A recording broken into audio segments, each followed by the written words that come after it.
Before I tell you the most well-kept secret the top developers use to make their games, I have a request. Comment your funny ideas below and I might make a video similar to what the Dev King has done recently.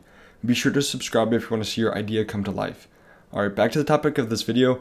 It isn't actually much of a secret, but for some reason, I've never seen a video or tutorial on how to read the Roblox API, aka the Application Programming Interface. This is such an important resource, so be sure to stick around to the end of the video if you want to improve your scripting. This is the Roblox API and it has everything there is to know about Roblox. It's on the Developer Hub and I'll be sure to put a link in the description for it. The API contains information on all classes, such as parts, models, tools, and humanoids, and also in-depth explanations for all properties, functions, and events for all of these classes. Let's use the player class as an example. At the top, there's an in-depth explanation of the player class. Below this, you can see all of the properties, all of the functions, and all of the events associated with the player class. I'm going to dissect how to read this in just a second, but another thing I want to point out is at the bottom, there's also example code. Now let's talk about what each section of this box means. I'll start by explaining how to read functions. If you don't know what functions are, be sure to check out my video on that. What you see in the purple is the function name, and then what you see in the green here is the return type of the function. At the bottom, of course, is the description. You can also click on the function for additional information. The same goes for the return type of the function. If you don't know what that is, there's more information here.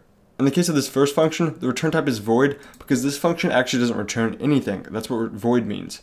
If we look at the next function, distance from character, you'll see that it actually returns a float, which is a number that can contain decimals. It also takes one parameter, which has to be a vector 3. If you look at the description, it says that it returns the distance between the character's head and the given vector 3 point. So that means that the float that is returned is the distance in studs between the player and the location, or that vector 3 point that we provided as a parameter.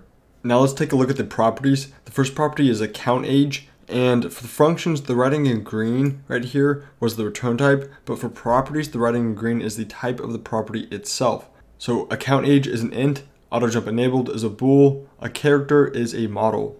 You also sometimes see these tags such as read only and not replicated, but if you click on the property, function, or event, you'll always see a description that will tell you what that tag means. For the most part, you won't have to worry about it. Now let's take a look at the events. This is slightly more complicated, so listen closely. Here we can see there's an event called character added. In green, it says Roblox script signal, and because this isn't a function, what we see in the green is the type of the event itself, just like we saw in the properties before. Events are Roblox script signals. As you know, you can call connect on an event, and you pass it a function, which establishes the function to be called whenever the event is raised. So this particular event called character added automatically passes the instance character to the function that is connected to this event. In the case of the touched event, this is how you know you automatically receive the other part that touched the brick that you have the touched event connected to. If we click on the event, you can see more information again that describes specifically when this event is fired. If you're wondering how to navigate the API, I typically just use the search bar at the top right. You can filter for just the API documentation. You can also look at all results. I typically just look at all results. And you can also use the sidebar. You have the grouped and also the class tree. This class tree isn't too useful unless you're looking to see what inherits the properties of what. The groups over here can be a little bit more useful. For example, if you want to look at what is related to body movers, you could do that here.